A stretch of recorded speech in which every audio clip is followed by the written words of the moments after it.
যে আমরা দীর্ঘদিন যাবৎ মানে ব্যাংকের পরীক্ষাপত্র যখন পাশ হলো সেটা আমরা কাজ করে অনেককে গ্রেপ্তার করেছি এবং আমরা বাংলাদেশ ব্যাংকের গভর্নরের সাথে কথা বলেছি। আমরা বিমানের প্রশ্নপত্র পাশ হয়েছে সেটা নিয়ে আমরা কাজ করেছি। এখন আমাদের আসলে আমরা শুধু বুঝতে পেরেছিলাম যে প্রশ্নপত্রটা আগেই বের করে ফেলতে পারে বা পরীক্ষা প্রশ্নপত্র শুরু হওয়ার পরে বের করে এরকম তথ্য আমরা পেয়েছি এবং অনেককে আমরা গ্রেপ্তার করেছি। এবার যাদেরকে আমরা গ্রেপ্তার করছি 7 সদস্যকে, তারা অত্যন্ত বড় মাপের অপরাধী। তারা আগেও এই অপরাধটি বিভিন্ন সময় করেছে, তাদের নামে মামলা রুজু আছে। এই 7 জনকে ধরার পর তারা যে আমাদের কাছে যে তথ্য দিলেন সেটা হচ্ছে বিভিন্ন চাকরি নিয়োগ পরীক্ষায় প্রশ্নপত্র ফাঁস করে অত্যাধুনিক ডিজিটাল ডিভাইসের মাধ্যমে পরীক্ষার দিন যখন প্রশ্ন উত্তর সরবরাহ করে লাখ লাখ টাকা হাতিয়ে নিচ্ছে। অর্থাৎ এটা হচ্ছে একসময় আমরা নিষেধ করতাম যে ঘড়ি নিয়ে যাওয়া যাবে না, ক্যালকুলেটর নিয়ে যাবে না, এবং আমরা এগুলি নিয়ে গেলে অথবা ঘড়ির মধ্যে থেকে অনেক সময় অথবা মোবাইল ফোন নেওয়া যাবে না, মোবাইল ফোনের মাধ্যমে অনেক সময় প্রশ্নগুলি বাহিরে টেলিফোন করে উত্তরগুলি নিয়ে নিত। এটাও দেখলাম আমরা, এটাও নিষেধ করা হয়েছে। এবং আমরা পরীক্ষা বিশেষ করে নিয়োগ পরীক্ষা, পরে বিশ্ববিদ্যালয়ে ভর্তি পরীক্ষা, তারপরে মানে চাকরি নিয়োগ পরীক্ষা, বিভিন্নগুলিতেই কিন্তু আমরা কাজ করি।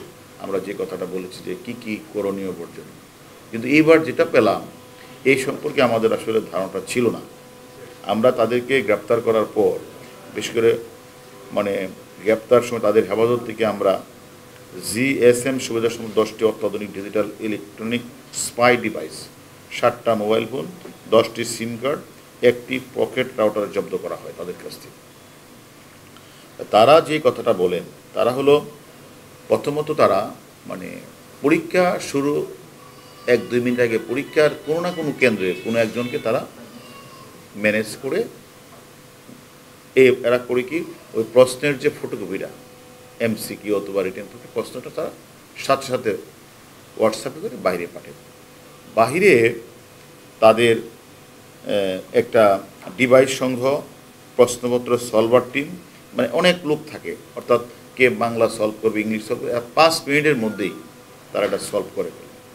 সলভ করি তখন তারা তাদের যে ডিভাইস থাকে এই ডিভাইসটা তারা কানের মধ্যে এরকম একটা বল থাকে, এই কানের মধ্যে এরকম একটা বল থাকে, এই বলটা এই যে বলটা কানে দেয়, কানে দিয়ে এটা কানে দিবে। আর হলো হয় পকেটের মধ্যে একটা রাউটার থাকবে, অথবা এই যে তো আপনার যে অন্তবাস অথবা ছেলেদের গেঞ্জি, তার ভিতরে তার একটা এই যে সিম রাখবে। অর্থাৎ যখনই ওইখান থেকে বাহির থেকে টেলিফোনটা করবে, টেলিফোনটা করার সাথে সাথেই সে শুনতে পাবে। তো যাদের কাছে এটা থাকবে এই রাউটার মানে অথবা ওই যে অন্তবাস এগুলো থাকবে, তারা ওখান থেকে বলবে, তারা শুনবে, শোনার পর সমানে সে বলবে হয়তো প্রশ্নের এর উত্তর হলো সি, বি এর উত্তর সি, এরকম বলবে, আর সে সময় দাগায় ফেলবে। এর বেশি কোনো ব্যাপার, অর্থাৎ 5-10 মিনিটের মধ্যে প্রশ্নটা পেয়ে 5-10 মিনিটের মধ্যে উত্তর শেষ। এবং যারা পাবে তাদের প্রত্যেককে এরকমভাবে এগুলি দিয়ে নিবে, এবং সেটা পরীক্ষা শেষ হলে এই কানের মধ্যে ঢোকে এটা চলে আসছে, রাউটার এটা চলে আসছে, বলটা চলে আসছে। এইরকমভাবে আসলে মানে দিন যাচ্ছে। আসলে মানে প্যাটার্নস অফ ক্রাইম, যে ক্রাইমের যে প্যাটার্নটা এটা দিন দিন চেঞ্জ হয়ে যাচ্ছে।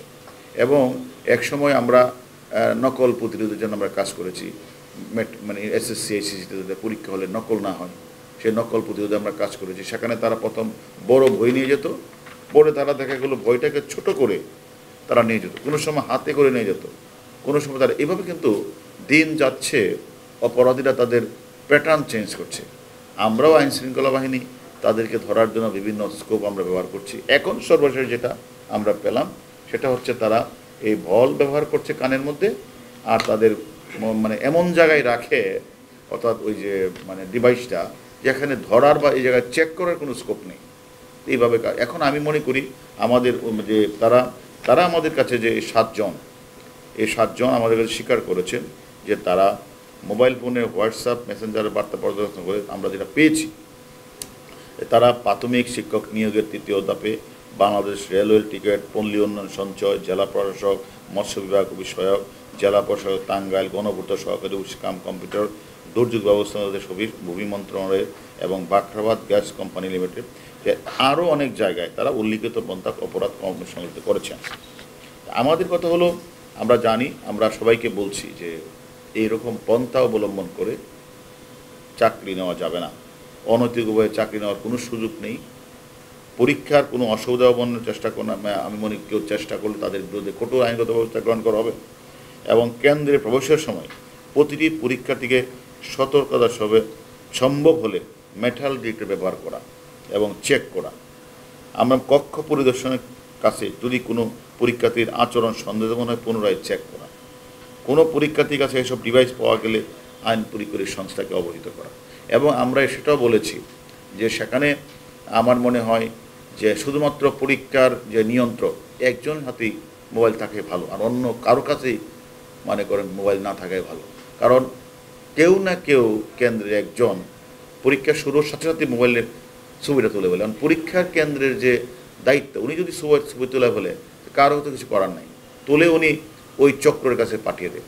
ওই চক্ররা তাদের সকল ডিভাইস নিয়ে একটা জায়গায় বসে থাকে, পাওয়ার সাথে সাথে সলভ করে তখন তারা আবার ওই টেলিফোন করে, আর ওই টেলিফোনের ডিভাইসটা তাদের কাছে থাকে, তারা তখন শুনতে পায়, তারা কোনো কথা বলবে না, তাদের কানে বাজবে, তা সে শুধু দাগাবে, এই কাজটা করে। যাই হোক, আমরা মনে করি সকলকে অ্যালার্ট থাকতে হবে, আর আমাদের প্রত্যেকের পিতামাতার উচিত হবে এই অবৈধ পন্থায় কেউ যেন না যায়।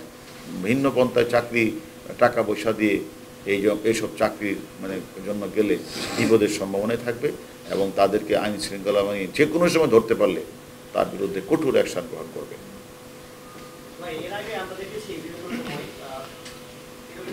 তাদেরকে রিমান্ডে আবেদন করেছি, তারা রিমান্ডে আসলে তাদের সম্পর্কে আমরা বিভিন্ন তথ্যগুলি নিব। তবে তারা স্বীকার করেছে তারা এই প্রসেস অবলম্বন করেছে। এখন অবলম্বন করেছে, তারা স্বীকার করেছে। এই অবলম্বন করে কারো চাকরি হয়েছে কিনা আমরা এই ধরনের তথ্য এখনো পাই নাই, আমরা সেটাও তদন্ত করছি।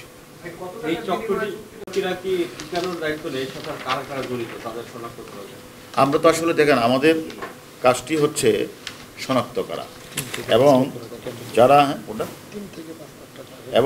এবং তারা এই কাজটা তো করেই আসছে, এবং আমরা বিভিন্ন জায়গায় যারা এই অসৎ উপায় অবলম্বন করে মানুষের কাছ থেকে টাকা নিয়ে চাকরি দেওয়ার চেষ্টা করছেন, পরে দেখা যায় ওই 10 লাখ 5 লাখ করে টাকা দিয়েছেন, পরে আর দেখা গেল আর চাকরি হয় না।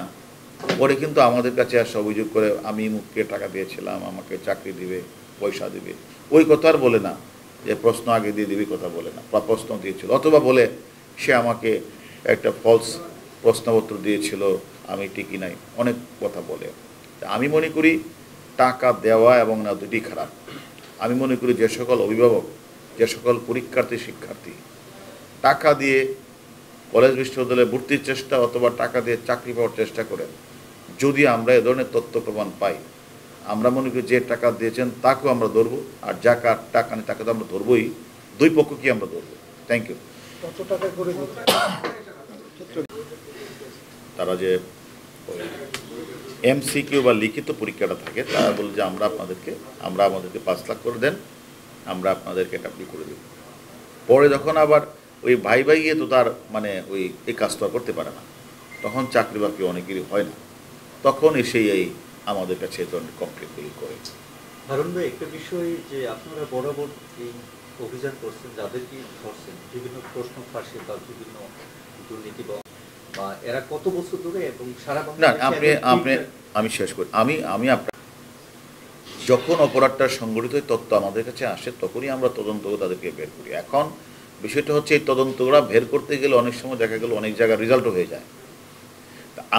আমাদের কাজটি হচ্ছে সমাজের বিভিন্ন জায়গাগুলিতে যে অপরাধ হচ্ছে, এই অপরাধের সাথে যারা জড়িত, আমি মনে করি যে অপরাধটা আজকে করেছে, এখন আমি তাকে যদি 2 মাস পরেও ধরি অসুবিধা নাই তো। আমার কাজটা হচ্ছে এই অপরাধের সাথে কারা কারা জড়িত, কারা টাকা নিয়েছে, কারা মাস্টার মাইন্ড হিসেবে কাজ করেছে, কারা কোন প্রক্রিয়া কাজটি করছে, আমরা সকলকে ধরে এনে আমরা মানুষকে জানিয়ে দেব যে পাপ করলে এটা ছাড়া হবে না। 1 মাস 2 মাস পরেও যদি আমরা পাই, তাকে ধরে এনে আমরা মানুষকে আমরা অবহিত করব এবং তাদের বিরুদ্ধে কঠোর অ্যাকশন গ্রহণ করবো। Thank you. না, এটা তো স্বাভাবিক কারণেই মনে করেন যে যতই দিন যাচ্ছে, দেশ যতই ডিজিটালাইজড হচ্ছে, সোশ্যাল মিডিয়াতে মানুষ এখন সব কিছুই মানে আদান প্রদান করছে। এখন তারাও তো স্মার্ট হচ্ছে, এই সকল অপরাধীরাও স্মার্ট হচ্ছে। তারা স্মার্ট হচ্ছে বলেই তো তারা এইরকম ডিভাইস বানাচ্ছে, তারা বল তৈরি করছে। কারণ এখন তো দিন যাচ্ছে, এখন বিভিন্ন অপরাধ বাড়ছে। শুধুমাত্র যে এই ক্ষেত্রে যে তারা স্মার্ট তা না, তারা দেখবেন হ্যাকিং করছে, তারা মানে হানি ট্র্যাপ করছে মানুষকে, তারা সাইবার লিটের মাস্টার কার্ড জালিয়াতি করছে, তারা ওটি নম্বর নিয়ে ব্যাংকের ট্রানজ্যাকশন তারা চেঞ্জ করে ফেলছে। দিন যাচ্ছে, অপরাধীদের মাত্রা বেড়ে যাচ্ছে। আমাদের ডিবির চৌকস টিমও রয়েছে। আমরাও মনে করি আপনারা যারাই মনে করছে যে অপরাধ করে তারা পার পেয়ে যাবে, অপরাধ পেয়ে পার করার কোনো সুযোগ নেই। তবে যেখানেই অপরাধগুলি সংঘটিত হচ্ছে, তারা যেন যত সম্ভব দ্রুত তারা যেন থানায় যায়, মামলা করে, জিডি করে, প্রয়োজন বশত আমাদের সাথে যোগাযোগ করে। ধন্যবাদ।